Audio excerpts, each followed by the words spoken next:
జగదేక వీరుడు అతిలోక సుందరి. ఈ సినిమా చేస్తున్నప్పుడు చాలా మంది కామెంట్ చేశారు, ఈ రోజుల్లో ఎవరు చూస్తారండి ఈ చందమామ కథలు అండి.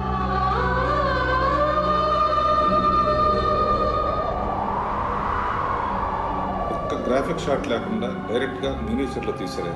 టాప్ 25 మూవీస్లో ఇది ఖచ్చితంగా ఆ 25 సినిమాలు ఇది చోటు దక్కించుకునేంత గొప్ప సినిమా ఇది. సినిమా ఎలా ఉందని అడిగినప్పుడు విచిత్రమైన సమాధానం చెప్పారు. 3 దశాబ్దాలుగా ఏకఛత్రాధిపత్యంలాగా తెలుగు స్క్రీన్ని ప్రేక్షకుల్ని సౌత్ ఇండియాని అలరించిన పద్మభూషణ్ శ్రీ చిరంజీవి గారి అమ్మని కమ్మని దెబ్బ ఆ సాంగ్ గురించి చెప్పాల్సి వస్తే, ఇళయరాజా గారు మార్నింగ్ 9 o'clock కూర్చుని ఆయన హార్మోనియం మీద ఒక ట్యూన్ అనుకున్నారు. ఆ ట్యూన్ మాకు మధ్యాహ్నం కల్లా పంపించారు 2-3 hours. మాయాజాలం దూరవాణి శ్రోతలకు, సాంఘిక మాధ్యమ వీక్షకులకు నా నమస్సుమాంజలి. నా నామధేయము మాటల మాంత్రిక మహతి.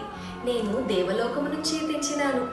ఈ భూలోకమునందు కరోనాను మహమ్మారి విలయతాండవము చేయుచున్నదని, నేనిచుటకు వచ్చుట ప్రాణాపాయమని తెలిసినను దేవేంద్రుల వారిని ఒప్పించి మరీ నేనిటలో వచ్చుటకు కారణమేమిటో తెలిసినా, నేడు చలనచిత్ర చరిత్రలో సువర్ణాక్షరాలతో లిఖించబడిన సుదినము.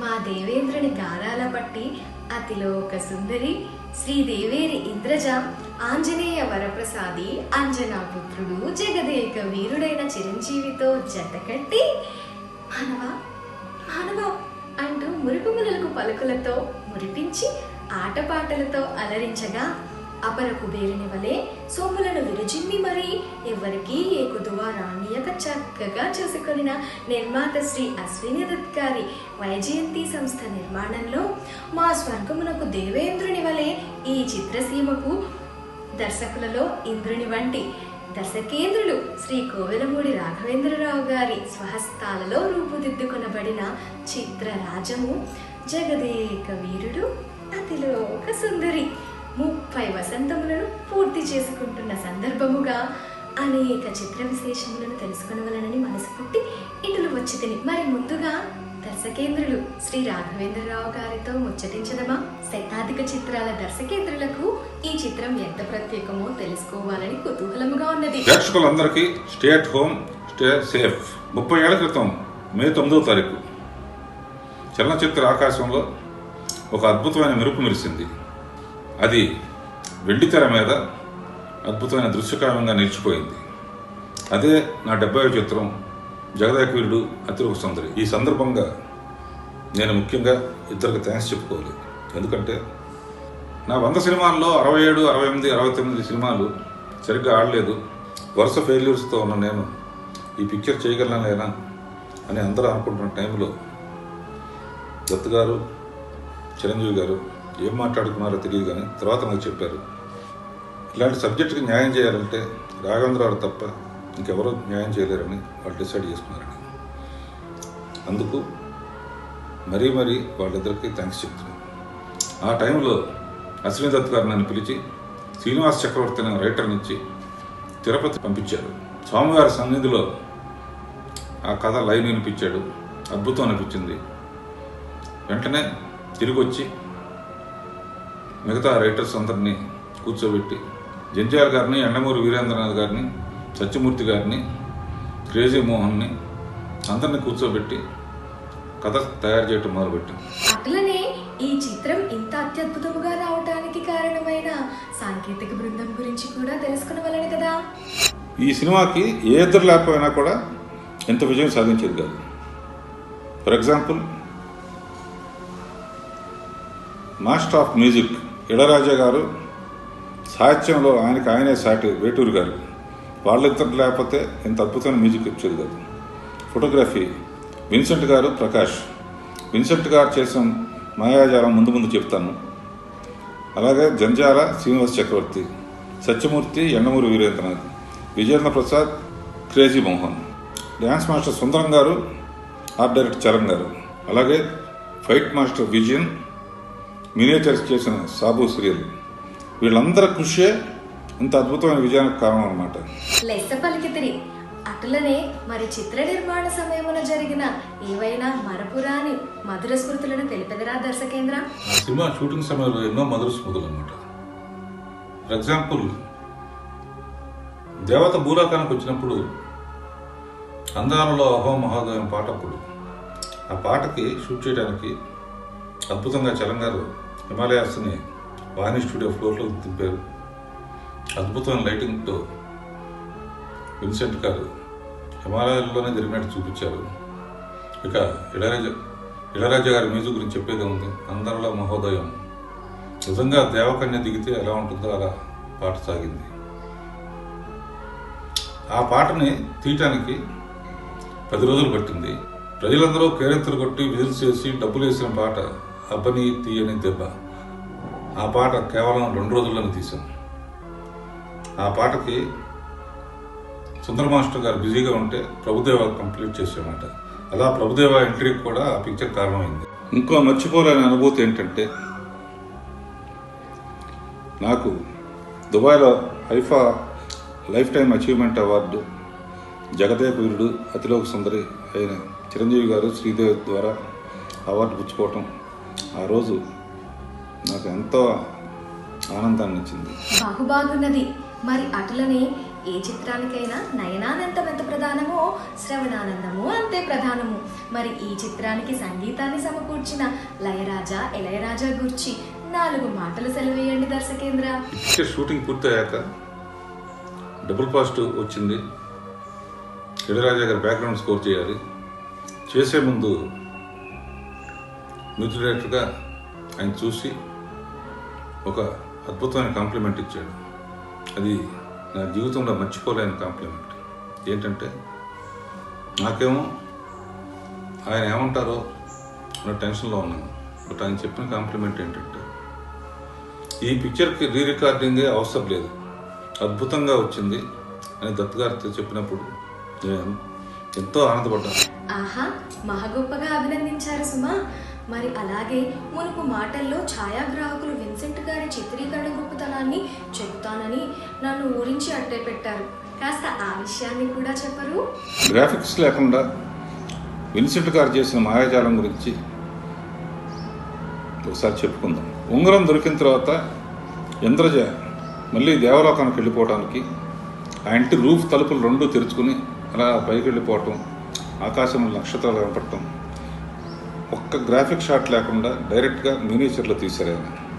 చావు లేకుండా దేవతగా బతకడం కన్నా ఒక జన్మ ఒక మంచి మనిషితో జీవిస్తమే గొప్ప అనుకుని ఇక్కడ ఉండటానికి సెటిల్ అయినప్పుడు ఉన్న ఉంగరం సముద్రంలోకి విసిరేసినప్పుడు ఆ చేప నోట్లోకి ఉంగరం వెళ్ళే షాట్ కూడా ఒరిజినల్గా విన్సెంట్ గారే దగ్గరుండి తీశారు. ఈ వినటానికి ఆశ్చర్యంగా ఉంటుంది కదా మీకు. ఇలా ఎన్నో మధురమైన జ్ఞాపకాలు తలుచుకుంటే కూడా ఎంతో ఆనందంగా ఉంది. అద్భుతం, అమోఘం. అందుకే వారు ఛాయాగ్రహణంలో తారాస్థాయి కీర్తిని సాధించినారు.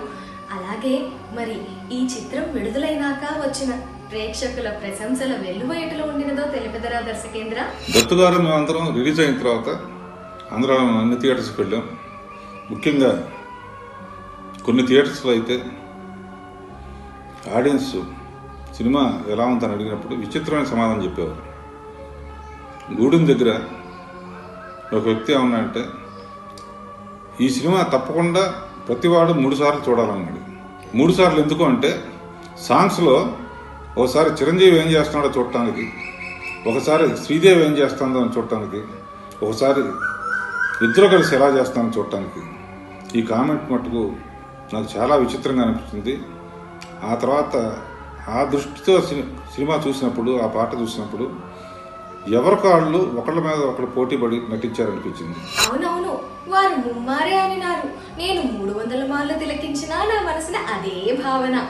అటులనే చిత్రమునందలి నటీనటుల గూర్చి, ముఖ్యముగా అతిలోక సుందరి ఇంద్రజ శ్రీదేవి గూర్చి, అలానే జగదేక వీరుడు చిరంజీవి గూర్చి, వారితో మీ అనుబంధం గూర్చి సెలవియ్యరు? చిరంజీవి శ్రీదేవి అభినయం, అమరీష్ పూరి నటన, చిన్నపిల్లల ముద్దు ముద్దు మాటలు. పర్టికులర్గా శ్రీదేవి విషయంకి వస్తే, నేను అసిస్టెంట్ డైరెక్టర్గా ఉన్నప్పుడు ఆ అమ్మాయిని చైల్డ్ ఆర్టిస్ట్గా ఎత్తుకుని షూటింగ్లో తిరిగేవాడిని. అలాగే ఆ అమ్మాయి తీసిన ఆఖరి సినిమా మామ్, దాని ఆడియో ఫంక్షన్లో మనం 24 సినిమాలు చేసాం, 25 సినిమా చేయాలని ఇద్దరం అనుకున్నాం. కానీ ఈ లోపలే శ్రీదేవి మనకు దూరమైంది. ఆమె ఎంత దూరమైనా కూడా మన మధ్య ఉన్నట్టు భావిస్తున్నాం. భగవంతుడు ఆమె ఆత్మకు శాంతి చేకూర్చాలని ప్రార్థిస్తున్నాను. ఈ సందర్భంగా ఆ సినిమాలో పనిచేసిన నటీనటులకి, సాంకేతిక నిపుణులకి, మిగతా సిబ్బందికి నా ధన్యవాదాలు. అంతేకాకుండా నా కెరీర్లో చిరంజీవి గారితో 14 సినిమాలు, శ్రీదేవితో 24 సినిమాలు, మా బావ అశ్విని దత్ గారితో 14 సినిమాలు చేసినందుకు నాకు చాలా గర్వంగా ఉంది. చక్కటి అవినాభావ సంబంధము. మరి అటులనే చివరిగా చిత్రమునందు మీ దృష్టిని ఆకట్టుకున్న తలమానికముల వంటి అంశములను తెలిపెదరా దర్శకేంద్ర? చెప్పుకోవాలంటే ఈ సినిమాలో చాలా హైలైట్స్ ఉన్నాయి. ఇళరాజు గారి మ్యూజిక్, వేటూరు గారి పాటలు, జంజాల మాటలు, మానవ తెంగరబుచ్చి అంటూ సుందరం మాస్టర్ కోరియోగ్రఫీ, విజయన్ మాస్టర్ అద్భుతమైన ఫైట్స్, విన్సెంట్ గారి ఫోటోగ్రఫీ, చరణ్ గారి సెట్టింగ్స్, ఇలా ఎన్నో హైలైట్స్తో 1 సంవత్సరం పాటు ఆడిన జగదేకుడు అతిలోక సుందర సినిమాను ఆదరించిన డిస్ట్రిబ్యూటర్లకి, థియేటర్ యాజమాన్యానికి, ప్రేక్షకులందరికీ నా నమస్కారం. ఇప్పటి వరకు దర్శకేంద్రుల మాటలలో చిత్ర విశేషములను అనేకము తెలుసుకుంటుంది. మరి ఇప్పుడు చిత్ర నిర్మాత, వైజయంతి సంస్థ అధినేత శ్రీ అశ్విని దత్ గారి మాటలలో చిత్ర విశేషములను తెలుసుకున్నదమా? చిత్ర నిర్మాత అశ్విని దత్ గారికి నా ప్రణామములు.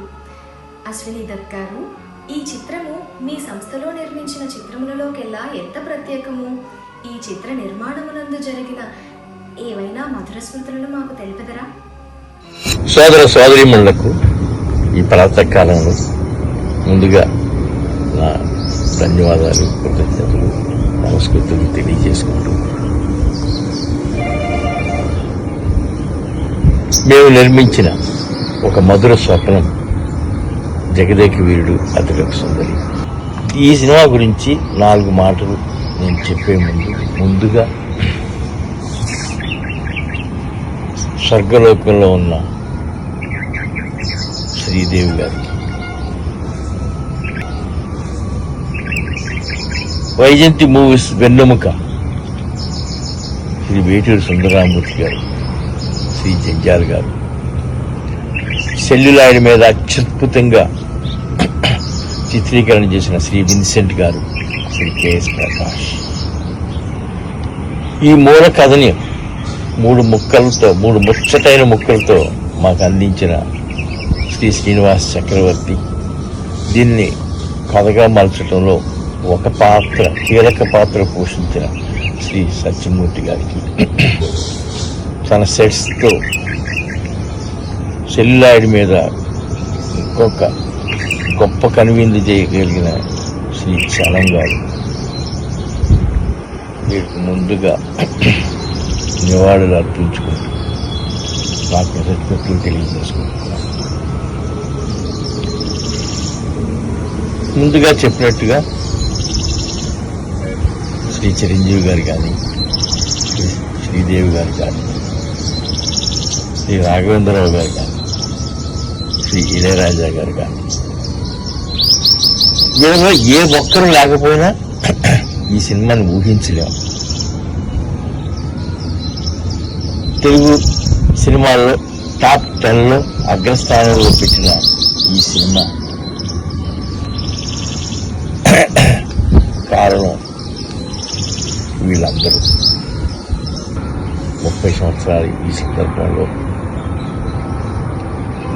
3 దశాబ్దాలుగా ఏకఛత్రాధిపత్యంలాగా తెలుగు స్క్రీన్ని, ప్రేక్షకుల్ని, సౌత్ ఇండియాని అలరించిన పద్మభూషణ్ శ్రీ చిరంజీవి గారు, queen of Indian cinema Sridevi గారు, వీరి జంటగా దర్శకేంద్రుడు రాఘవేంద్రరావు గారు చేసిన ఇంద్రజాలం ఈ జగదేకుడు. వీరితో పాటు ఇక 4వ పిల్లర్ శ్రీ ఇళయరాజా. ఈరోజు ఇవన్నీ తలుచుకుంటుంటే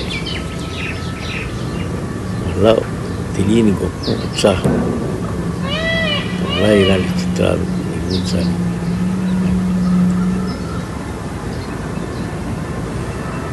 నా జీవితంలో ఒక గొప్ప మైలురాయి జగదేకవీరుడు వస్తుంది. చిరంజీవి గారికి ఆ 157 సినిమాల్లో ఎన్నెన్నో గొప్ప హిట్స్ ఉంటాయి జగదేకవీరుడు లాగానే. అలాగే రాఘవేంద్రరావు గారికి కూడా నటడిరావు నుంచి నిన్నటి అన్నమయ్య వరకు కూడా ఆయనకి కూడా ఎన్నో హిట్స్ ఉంటాయి.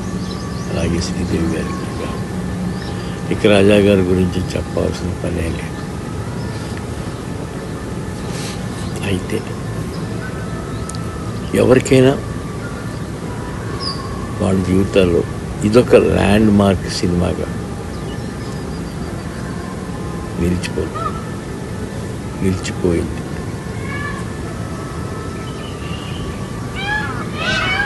25వ సంవత్సరంలో జగదేకవీరుడు క్రాస్ చేసినప్పుడు మా ఇంట్లో ఇక్కడే చిన్న సెలబ్రేషన్ చేసుకున్నప్పుడు మేమందరం ఫ్యామిలీ పరంగా చిరంజీవి గారు, రాఘవేంద్ర గారు, శ్రీదేవి గారు బాంబే నుంచి ఫోన్లో చాలాసేపు హాఫ్ అన్ అవర్ పైగా మాట్లాడి ఈ ఫంక్షన్ని ఆవిడ షేర్ చేసుకున్నారు. దురదృష్టవశాత్తు ఈరోజు లేవు. నాకు ఒక్క నిమిషం చాలా గర్వంగా అనిపిస్తుంది.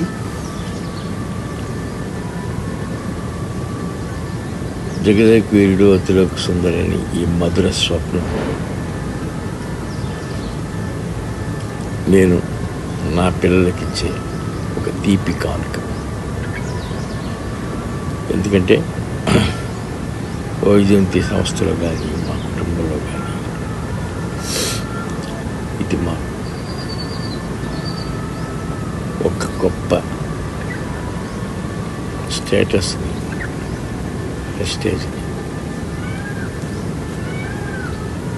ఈ నిర్మాణ సంస్థ చాలా పెద్దది అనే తీపి జ్ఞాపకాన్ని మిగిల్చిన చిత్రం. ఈ చిత్రానికి పనిచేసిన ఆర్టిస్ట్ కానీ, టెక్నీషియన్స్ కానీ వారికి మరొక్కసారి కృతజ్ఞతలు తెలియజేసుకుంటూ, అలాగే గొప్పగా ఆదరించిన ప్రేక్షక లోకానికి ఈ సందర్భంలో కృతజ్ఞతలు తెలియజేస్తూ సెలవు తీసుకుంటాం. ఇప్పటి వరకు దర్శకేంద్రులు రాఘవేంద్రరావు గారి మాటలలో, అటులనే చిత్ర నిర్మాత అశ్విని దత్ గారి మాటలలో అనేక చిత్ర విశేషములను తెలుసుకొంటిని. మరి ఇప్పుడు స్వయం కృషితో జగదేకవీరుడై మా అతిలోక సుందరితో జతకట్టిన చిరంజీవి గారి మాటలలో చిత్ర విశేషములను తెలుసుకుందామా? ఈ చిత్రంలో మీరు నటించడం మాకెంతో ఆనందభరితం. అటులనే దర్శకేంద్రులతో మీ అనుబంధం 14 చిత్రాల సుదీర్ఘ ప్రయాణం. అందున ఈ చిత్రం మరెంతో ప్రత్యేకం. కావున దర్శకేంద్రులతో మీ అనుబంధాన్ని, ఈ చిత్ర నిర్మాణంలో ఆయనతో మీకున్న కొన్ని మధుర స్మృతులని మాకు తెలుపగలరా? జగదేకవీరుడు అతిలోక సుందరి గురించి మనం ప్రస్తావించాలి, మొట్టమొదటిగా ప్రస్తావించాలి. అగ్రతాంబూలం ఎవరికైనా ఇవ్వాలి అంటే అది ఈ సినిమాకి కేంద్ర బిందువు దర్శకేంద్రుడు రాఘవేంద్రరావు గారికి ఇవ్వాలి. ఆయన ఈ సినిమాలో మూల కథ విన్న దగ్గర నుంచి ఈ కథ తెర మీదకు తీసుకొచ్చేదాకా ఆయన పడిన శ్రమ కానీ, శ్రద్ధాశక్తులు కానీ అంతా ఇంత కాదు. దీన్ని చాలా అద్భుతంగా ఆద్యంతం దీన్ని చిత్రీకరించారని చెప్పాలి. అలా చెప్పే కంటే దీన్ని చాలా చెక్కారు, మలిచారు అని చెప్పాలి. ఒక శిల్పిలాగా, ఒక దీక్షతోటి ఈ సినిమాకి ఆయన పనిచేశారు. అలా చేయడానికి నాకు తెలిసి ఒక చిన్న కారణం ఉంది. ఈ సినిమాకు ముందు ఆయన కొంచెం డల్ పీరియడ్, కొంచెం ఫెయిల్యూర్స్ చూశారు. ఈ సినిమా తోటి మళ్ళీ తిరిగి తనేంటో, తన పవర్ ఏంటో, తన సత్తా ఏంటో నిరూపించుకోవాలన్న కసితోటి ఈ సినిమా చేశారు. అది కూడా ఒక ప్రధానమైన కారణం. ఇంత అత్యద్భుతంగా ఇది తెరకెక్కింది అంటే కనుక. అండ్ చాలామంది ఈ సినిమా కథ విన్నవాళ్ళు, లేకపోతే ఇలాంటి సినిమా చేస్తున్నాము, అదేది సోషల్ ఫ్యాంటసీ సినిమా చేస్తున్నాము అనుకున్నప్పుడు చాలామంది కామెంట్ చేస్తారు. ఈ రోజుల్లో చందమామ కథ ఎవరు చూస్తారు అని చెప్పేసి ఎద్దేవా చేశారు. బట్ అలాంటి వాళ్ళందరికీ రాఘవేంద్రరావు గారు ఈ సినిమాని ఇంత అత్యద్భుతంగా చిత్రీకరించి ఇంత ఘన విజయం సాధించి ఈ ఘన విజయం ద్వారా వాళ్ళందరికీ ఒక చెంపపెట్టులాగా సమాధానం చెప్పారు. అండ్ ఈ సినిమా సమిష్టి కృషిని నమ్మినటువంటి రాఘవేంద్రరావు గారు ఈ సినిమా రచయితలు దీన్ని కథని పూర్తి స్థాయిలో దీన్ని వాళ్ళందరూ తయారు చేస్తున్న సమయంలో మాలాంటి వాళ్ళని కూడా పార్టిసిపేట్ చేయమని, మమ్మల్ని కూడా ఇన్వాల్వ్ అవ్వమని, మీకేదైనా అనిపిస్తే చెప్పండి, దీన్ని ఇంకెంత బాగా తీసుకురావడానికి మీ అందరి ఇన్పుట్స్ కావాలి, మీ అందరి సలహాలు కావాలి, ఎవరు ఏ రకంగా ఎలాంటి సలహా ఇస్తారో అంటూ మా అందరికి కూడా ఆయనకు అవకాశం కల్పించారు. ఆ రకంగా ఈ సినిమా రైటర్స్తో పాటు నేను కూర్చోనే అవకాశం నాకు లభించింది. ఆయన చెప్పినటువంటి కొన్ని సలహాలు ఆయన తీసుకోవడం కూడా జరిగింది. అట్లాగా ఆయన ప్రతి ఒక్కరి నుంచి, ప్రతి ఒక్క టెక్నీషియన్ నుంచి చాలా అద్భుతం రాబట్టగలిగారు ఆయన. కాబట్టి ఈ సినిమా ఎంత చక్కగా వచ్చింది, ఇంత ఘన విజయం సాధించింది. ఇన్ని సంవత్సరాలుగా ఇంకా ఈ సినిమా గురించి చెప్పుకుంటున్నాం. ఇది ఎవర్ క్లాసిక్ సినిమా అయిందంటే కనుక ఆ ప్రప్రథమంగా మన ఇవ్వాల్సిన క్రెడిట్ అంతా రాఘవేంద్ర గారు. అందరి నటినట్లు సాంకేతిక నిపుణుల నుంచి ఆయన అద్భుతమైన పనితనాన్ని రాబట్టుకోగలిగారు. ఆయన మాయాజాలమే ఈ సినిమా. ఈ సినిమాలో దుష్ట మాంత్రికుడు అమరేష్ పురి అయితే, ఈ సినిమాకు సంబంధించి ఒక సృష్టి మాంత్రికుడు మా రాఘవేంద్రరావు గారు. ఆయన మాకందరికీ అందించినటువంటి అద్భుతమైన సినిమా ఇది.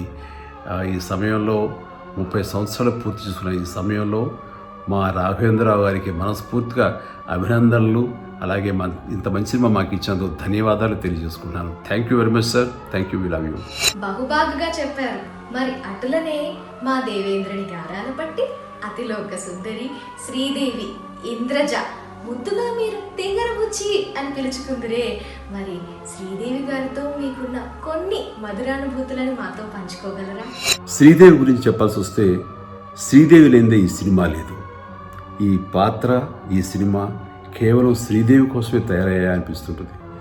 అండ్ శ్రీదేవిని తప్ప మరొకరిని ఆ దేవత పాత్రలు ఎవరిని ఊహించుకోలేము. తన అందచందాలతోటి, తన హొయలతోటి, అలాగే తన చిలక పలుకులతోటి, అమాయకపు ఆ చూపులతోటి, ఆ ఎక్స్ప్రెషన్స్ తోటి వావ్ అండ్ శ్రీదేవి అత్యద్భుతంగా చేసింది. అండ్ పాత్రలో లీనమైపోయింది. ఇప్పటికీ మనం శ్రీదేవిని తలుచుకుంటుంటే అతిలోక సుందరి అంటున్నామంటే ఆ పాత్ర యొక్క ఇంపాక్ట్ ఎంత తీవ్రంగా ఉందో, ఎంత లోతుగా ఉందో మనం అర్థం చేసుకోవచ్చు. అంతటి ఇంపాక్ట్ని ఇచ్చినటువంటి సినిమా.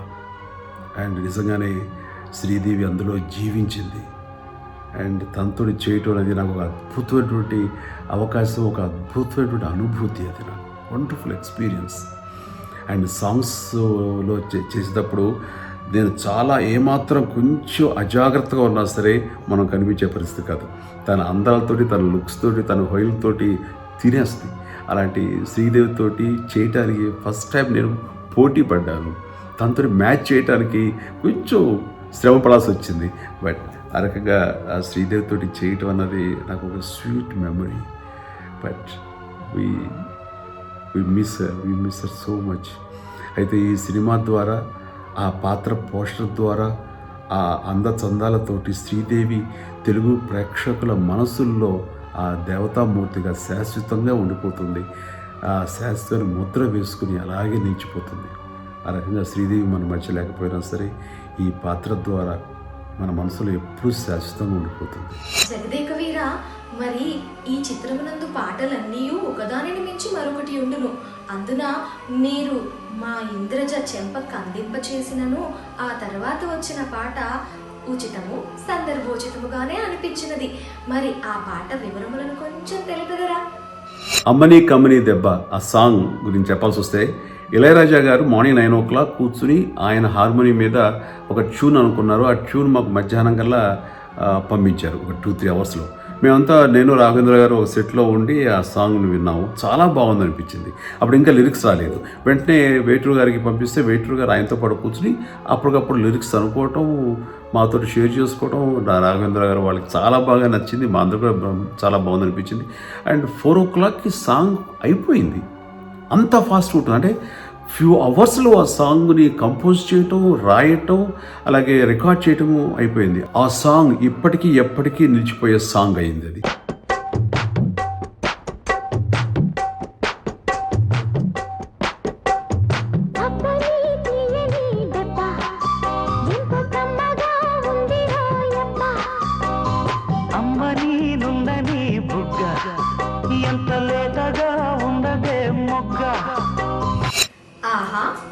అద్భుతముగా చెప్పినారు. మరి అలాగే ఈ చిత్రమునందలి ఇంకొక పాట దినక్కుతా. ఈ పాట విన్నప్పుడు మా దేవలోకమందును కూడా చిరునాట్యం ఆడకుండా ఎవ్వరూ ఉండరు. మరి ఈ పాట వివరములు కూడా కొంచెం. దినక్కుత చమక్కురో అనే సాంగ్. ఆ సాంగ్ చేస్తున్నప్పుడు అది లాస్ట్ షూటింగ్ అనమాట. 3-4 days షూట్ చేసాం. 3-4 days నాకు హై ఫీవర్, అంటే ఆల్మోస్ట్ 104 ఫీవర్తో సఫర్ అవుతుండేవాడిని. అంటే ఆల్మోస్ట్ డాక్టర్ పక్కన ఉంచుకుని ఒక షాట్ చేయటం, మళ్ళీ వచ్చి మేకప్ రూమ్లో పడిపోవటం, మళ్ళీ పిలిస్తే వెళ్ళి ఆ డ్యాన్స్ చేయటం. అందుకు కొన్ని షార్ట్స్లో కూడా నేను ఉండను, చాలా వరకు శ్రీదేవే ఉంటుంది. అండ్ లాస్ట్లో అయిపోయింది, సాంగ్ అయిపోయింది అని అనగానే అదే విజయవాహిని స్టూడియోలో అక్కడే నేను సమస్యపోయాను. తర్వాత ఏమైందో నాకు తెలియదు. ఆ తర్వాత నన్ను రోడ్డు దాటించి అవతల ఉన్నటువంటి హాస్పిటల్లో నన్ను జాయిన్ చేశారు. ఆ తర్వాత అది టైఫాయిడ్ అని తెలిసింది. ఆ తర్వాత నేను మళ్ళీ కోలుకోవడానికి 2-3 నెలలు పట్టింది. అండ్ ఈలోగా అఫ్కోర్స్ కరెక్ట్ టైంకి ఆ సినిమా ఫినిష్ చేయగలిగాము. అంతటి జ్వరంలో కూడా ఆ సాంగ్ చేయటం, సినిమా పూర్తి చేయటం అనేది ఒక బాధ్యతగా అనుకుని చేశాను. ఆ తృప్తి అంతా ఇంత కాదు. నక్కుతా సక్కుర్రు నక్కుతా నమక్కుర్రు అడుక్కుతార మిణుక్కు స్టారా పథకు ఆట పాట చూస్తారా. ఆహా, అద్భుతము!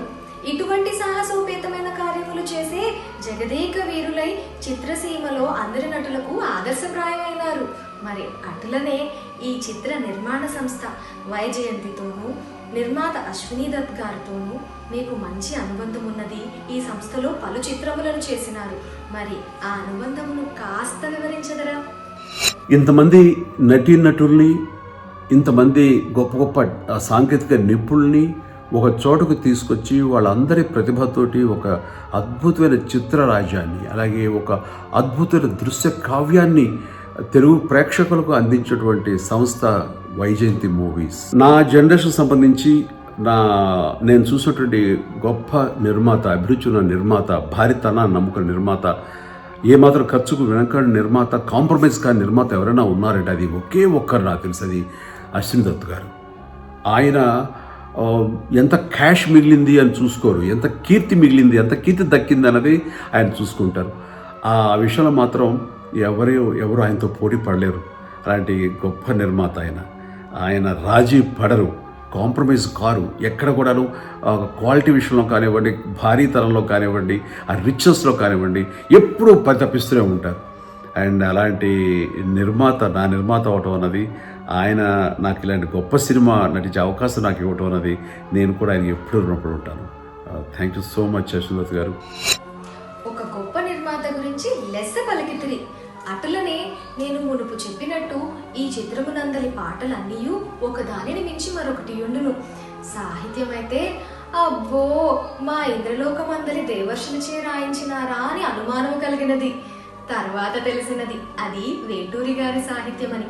మరి వేటూరి గారి గురించి, ఆయన సాహిత్యం గురించి కొంచెం వివరించదరా? సాహిత్యపరంగా ఒక్కొక్క పాట ఒక్కొక్క ఆణిముత్యం, ఒక్కొక్క పాట ఒక్కొక్క అద్భుతం. అందులో శ్రీ కీర్తిశేషులు వేటూరు గారి రాసినటువంటి పాటలు వావ్ అనిపిస్తుంటాయి. అది అహో మహోదయం అంటూ ఆ కాశ్మీరు, ఆ లోయల అందాల గురించి తెలియజేస్తూ ఒకటే పాట అయితే, ప్రియతమా అంటూ ఒక మనోవేదంతో ఒక రసికతని ఉట్టుపడేలాగా మరొక పాట అయితే, మాస్ లెవెల్కి వెళ్ళి అమ్మని కమ్మని దెబ్బ ఎంత తీయగా ఉందిరో ఎప్పుడు ఆ లెవెల్లో. ఇవన్నీ కూడాను చాలా చక్కగా, అంటే ఆ సాంగ్స్ అవి వింటుంటే ఇప్పటికీ కళ్ళ కట్టేట్టుగా షూటింగ్ సమయంలో ఏం జరిగింది, ఎలాగా నేను శ్రీదేవి ఎలాగా డ్యాన్స్ వేసావు ఏమిటి అనేది ఇప్పటికీ కళ్ళ కట్టినట్టు అనిపిస్తుంది తప్ప 30 సంవత్సరాలు అయిపోయిందని అనిపించట్లేదు. వేటూరు గారి కలం, బలం, సత్తా ఏమిటో ఈ సినిమాలో మనం చూడవచ్చు. ఇది జీవితాంతం గుర్తుండిపోయేటటువంటి గొప్ప సాహిత్యాన్ని అందించారు ఈ సినిమా ద్వారా శ్రీ వేటూరు గారు. అమోఘం! అటులనే ఈ చిత్రానికి ఛాయాగ్రాహకులు విన్సెంట్ గారు. ఆయన గురించి దర్శకేంద్రులు అతి గొప్పగా చెప్పినారు. మరి ఆయనతో మీ అనుభవాలని కాస్త వివరించండి. ఆయన ఈ సినిమాకి గొప్ప ఎసెట్. ఆయన పనితనం మూలంగానే ఈ సినిమా ఒక గ్లాసీగా, ఒక అద్భుతంగా వచ్చింది. ఆ రోజుల్లో. అంటే విఎఫ్ఎక్స్ లేని రోజుల్లో ఆయన దేవతని చూపించడం కానీ, దేవత పర్యటించే లొకేషన్స్ని చూపించడం కానీ, అది అవుట్డోర్లో ఎక్కడ మంచుకొండలో తీశారా, లేకపోతే ఇక్కడ మెడ్రాస్లో విజయవాహిని స్టూడియోలో తీశారా అని తెలియని పరిస్థితి. ఇళయరాజా అద్భుతమైన బాణీలను అందించడంలో దిట్ట. అందున మీ చిత్రములనిన మహాశ్రద్ధ. అందులోనూ ఈ చిత్రానికి ఆయన అందించిన బాణీలు ఎంత మధురముగా వినసొంపుగా ఉండునో, మీ నాట్య ప్రతిభకు దోహదపడేవిగా అంత అద్భుతంగా సమకూర్చారు. మరి ఇళయరాజా గారి గురించి మీ మాటల్లో కొన్ని వివరములు. ఇళయరాజా గారు ఈ సినిమాలో అందించిన బాణీలు మాత్రం సూపర్. అందాలలో అహో మహోదయం కానివ్వండి, అలాగే ప్రియతమా అనే సాంగ్, అమ్మనీ దెబ్బ, ఇలా ఒక్కో సాంగ్ అంటే అన్ని సాంగ్స్ ఒక్కొక్క ఆణిముత్యం, అద్భుతం. అది ఆయన చేసినటువంటి మ్యాజిక్ మ్యూజిక్ ద్వారా అది అంత ఇంత కాదు, అది జీవితాంతం ఫరెవర్ గుర్తుండిపోయేటువంటి గొప్ప సాంగ్స్ ఇచ్చారు. ఆ సాంగ్స్లో పొందుపరిచేటువంటి లిరిక్స్ మనం చెప్పాల్సి వస్తే కనుక, కీర్తిశేషుడు వేటూరి గారు గొప్ప కవి. ఆయన ఎంత అద్భుతంగా రాశారంటే అంత ఇంత కాదు. అంటే అందాలలో అహోమహోదయం గురించి ఎంత అద్భుతంగా ఈ ఇళ్ళలో ఉన్న అందాల గురించి ఆయన వర్ణిస్తారో, అలాగే మాస్ లెవెల్కి వెళ్ళి అమ్మని కమ్మని దెబ్బ అంటూ రాసిన పాట కానీ అత్యద్భుతం. అవన్నీ తలుచుకుంటుంటే ఇప్పుడు నేను శ్రీదేవి నిన్న మొన్న యాక్ట్ చేసినట్లుగా అనిపిస్తుంది ఆ సాంగ్స్లో. ఇప్పటికీ ఆ మూమెంట్స్ అలా గుర్తున్నాయి నాకు, అది చేయటం కానీ అవన్నీ కూడా. యమహో యమాయమని అందం అనే సాంగ్, అవన్నీ కూడా నిన్న మొన్న చేసినట్టుగా అనిపిస్తున్నాయి, ఇప్పటికి కళ్ళ కట్టినట్టుగా అనిపిస్తున్నాయి. ఆ లొకేషన్స్లో మేము చేసిన మూమెంట్స్ అవన్నీ కూడా. Wow, it's great movie. చివరిగా జగదేక వీరుడు అతిలోక సుందరి చిత్రరాజమునకు 30 వసంతములు అనిన మీ భావన ఏమి? జగదేక వీరుడు అతిలోక సుందరి, ఇది నా కెరీర్లో నాకే కాదు, ఈ సినిమాకు పనిచేసేటువంటి ప్రతి ఒక్కరి కెరీర్లో కూడా ఇది ఒక ఆణిముత్యం. ఇది ఒక క్లాసిక్ సినిమా. ఈ సినిమాకి పాత కొత్త అంటూ ఏమీ లేదు. అంటే ఇట్స్ ఎ టైమ్లెస్ మూవీ. ఎప్పుడు చూసినా, ఏ జనరేషన్ ఫ్యూచర్లో చూసినా, ఎప్పుడు చూస్తారే ఇది ఫ్రెష్గానే అనిపిస్తుంటుంది. Such a lovely movie. And ఇలాంటి సినిమాలో నేను పార్ట్ అవ్వటం అన్నది ఇది నాకు దొరికినటువంటి అద్భుతమైన అవకాశం. ఆ రకంగా నటుడుగా నా జన్మ ధన్యమైనట్టు అలాంటి సినిమాలు చేయటం అన్నది.